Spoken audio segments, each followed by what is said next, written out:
एक सप्ताह पूर्व लफुड़िया थाना क्षेत्र में एक पुलिस के लिए चुनौतीपूर्ण घटना हुई थी, जिससे मुख्य तौर पर एटीएम को तोड़ करके और 12.5 लाख रुपए लगभग वहां से चोरी की गई थी। पुलिस की टीम ने तत्परता से पहुंच करके वहां कार्रवाई की, लेकिन घटनास्थल पर कई चीज़ें ऐसी थी जो पुलिस की चुनौती को बढ़ा रही थी, जैसे कि कैमरे का पहले से ही ख़राब हो जाना। 24 घंटे से पहले कैमरा ख़राब था।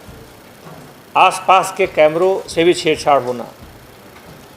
वहाँ पर उपलब्ध जो एटीएम के लॉक्स हैं, जो कि तोड़ना काफ़ी मुश्किल होता है, उसको तोड़ा जाना और बिना किसी सबूत के, बिना किसी सीसीटीवी में आए हुए वहाँ से भाग निकलना। पुलिस के लिए मामला पेचीदा था। पुलिस ने जब पुरानी घटनाओं पर एक नज़र डाली तो पाया गया कि फरवरी में भी इसी तरह की, इससे भी बड़ी एक चोरी हुई थी, जिसमें मॉडस ऑपरेंडी बिल्कुल इसी तरह का था और उसमें 13,80,000 रुपये की चोरी इसी तरह एटीएम के इसी मॉडस ऑपरेंडी के आधार पर हुई थी। पुलिस को ये मामला और ज़्यादा चुनौतीपूर्ण लगा, क्योंकि अगर घटनाओं के इस क्रम को नहीं रोका गया तो और भी कई घटनाएं हो सकती थी। एटीएम चूँकि हम जानते हैं कि हर जगह रहता है आसानी से, और इस तरह के एटीएम में अगर घटना हो तो पुलिस की चिंता स्वाभाविक थी। बहरहाल पुलिस ने इसमें टीम, मुख्यतः लसुड़िया थाने की टीम, उसमें एसपी इफ्ट के नेतृत्व में, उसमें additional SP east Rajesh Raghuvanshi, CSP और टीआई लफुड़िया, इनके नेतृत्व में टीम ने काफ़ी मजबूती से इसमें कार्रवाई शुरू की और अंततः इसमें पुलिस को एक बड़ी सफलता मिली। जब बहुत सारे अलग अलग सूत्रों को जोड़ करके जब इसमें जांच की गई तो अंततः पुलिस आरोपियों तक पहुंचने में कामयाब रही। इसमें पुलिस के पास सबसे बड़ी चुनौती थी कि मामला पूरी तरह से ब्लाइंड था, अज्ञात था।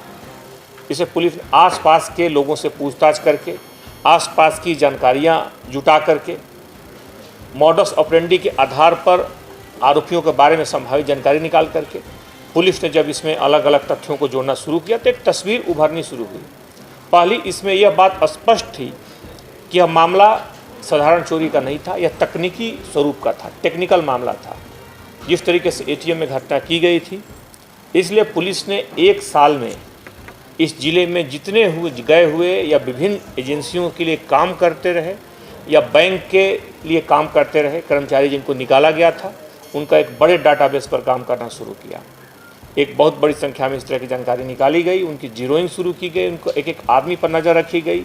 लगातार पुलिस ने आसपास के रास्तों में जो सीसीटीवी और जो जानकारियां थी, लोगों से जो पूछताछ थी, ह्यूमन इंटेलिजेंस था, इन सारी चीज़ों को निकाल करके पुलिस ने काफ़ी तत्परता से एक एक चीज़ों को जोड़ना शुरू किया।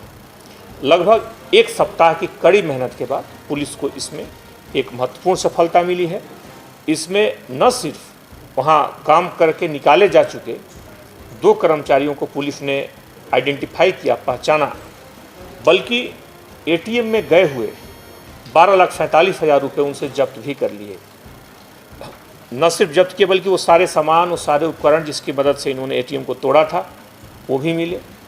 इसमें अच्छी बात यह रही कि इस पूरे घटनाक्रम में इसके पूर्व की जो घटना थी, यानी परदेसीपुरा की जो 13,80,000 रुपये की घटना थी, उस घटना में आरोपियों ने लगभग 12 लाख से ज़्यादा रकम की रुपए को सोने में बदल दिया था।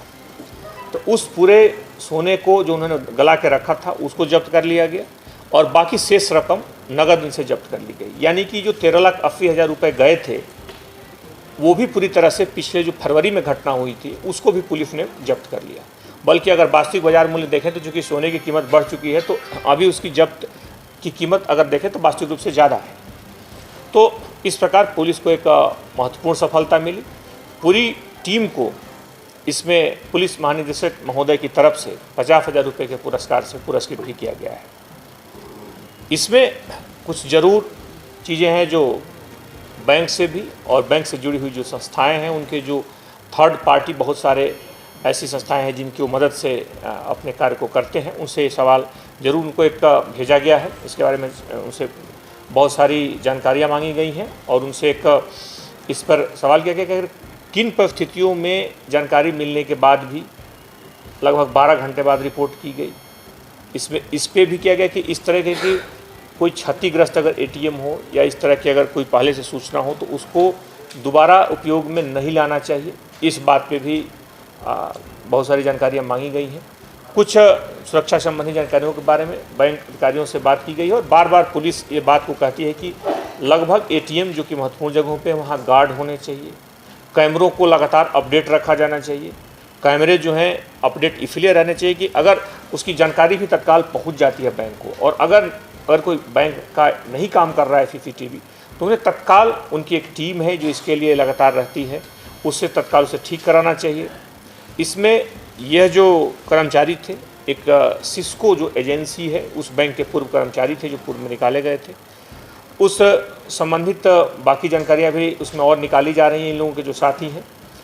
चूँकि इस तरह की घटनाएं दूसरे ज़िलों में भी हुई हैं, हम लोगों ने इसमें जानकारियां निकाली। इसी मॉडस ऑपरेंडी पे कुछ और जानकारियों की बारे में पता चला है, तो इस बारे में और जानकारियां निकाली जा रही हैं। कुछ और घटनाओं की जो कि ठीक इसी मॉडस ऑपरेंडी पे हुई है, पुलिस जानकारी निकाल रही है।